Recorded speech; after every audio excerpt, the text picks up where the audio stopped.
फकीरवाडी या गावामध्ये मी इथं आलेलो आहो.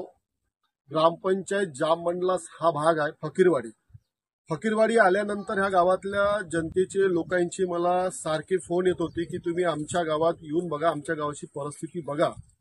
मी आज खरंच आल्यानंतर ही परिस्थिती बघितली. की बिकट परिस्थिती आहे की मी इतकी बिकट परिस्थिती आजपर्यंत कुठं बघितलेली नाही आहे.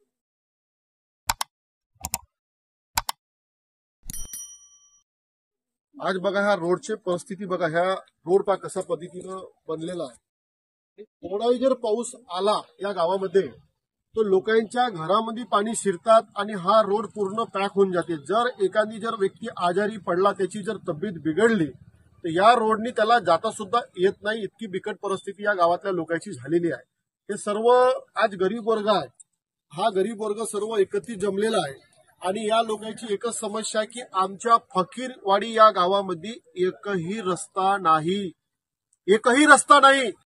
10 वर्षामध्ये माननीय विधायक साहेब, आमदार साहेबांच्या घरी हे लोक गेले, त्यांना निवेदन दिले, पण आमदार साहेबांनी या गोष्टीकडे दुर्लक्ष केलं.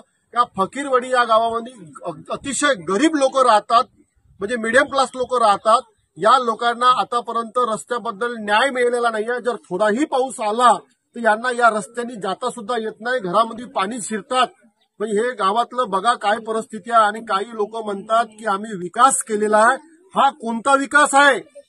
आज तुम्ही म्हणता की ह्या रोड बद्दल बाजूच्या शेतकरी प्रॉब्लेम करतात, पण या गावातले पट्टे कसे वाटप केलेले आहे?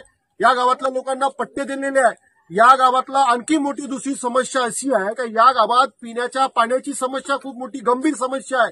कारण की या गावामध्ये एकही बोर नाही आहे, एकही हापसी लागलेली नाही आहे. या गावात पाईपलाईन नाही आहे, नळची व्यवस्था नाही आहे.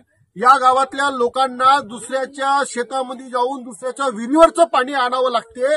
आणि अशा बिकट परिस्थितीमध्ये फकीरवाडी या गावातली जनता, फकीरवाडी या गावातले लोक राहत आहे. म्हणून मी या प्रशासन आणि शासनाला विनंती करतो की तुम्ही या गावाकडे लक्ष द्या. आज हा जो रोड बघून राहिलेला तुम्ही, हा रोड बघा, हा सरळ रोड आहे. हा जो रोड बघितलेला आहे हा रोड सँक्शन झालेला आहे आणि या रोडचा ठराव पास झालेला आहे, टेंडर झालेला आहे. या रोडचं 95/5 अंतर्गत या रोडचे पैसे मंजूर झालेले आहे. काही कॉन्ट्रॅक्ट बी झालेला आहे. त्या कॉन्ट्रॅक्टरनी काही म्हणजे मला वाटते गिट्टी रेती वगैरे असं टाकण्यात आलेलं होतं. आणखी ते गिट्टी रेती त्यांनी उचलून नेलं आणि 95/5 अंतर्गत जो सँक्शन झालेला रोड आहे, वर्क ऑर्डर निघालेला आहे, पण या रस्ता बनत नाही आहे. कारण की प्रशासन, शासन याचा मार्ग काढत नाही आहे.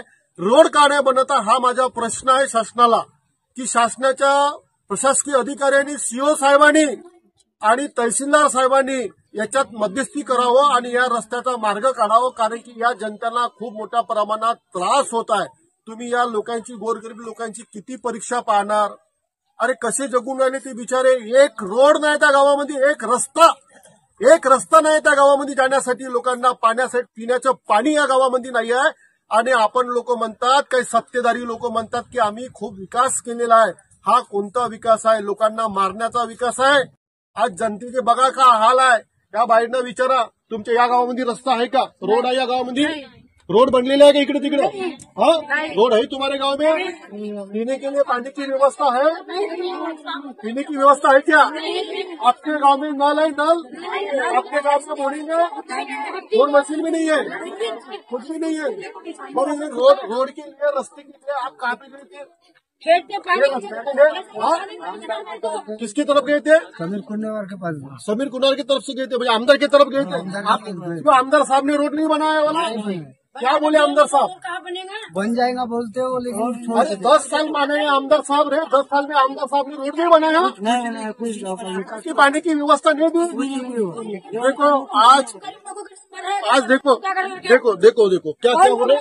हमारे घर में पानी घुस रहा पूरा रोड का खराब वाला। हमारे घर में छोटे बच्चे बीमार पड़ेंगे, देख रहे हैं।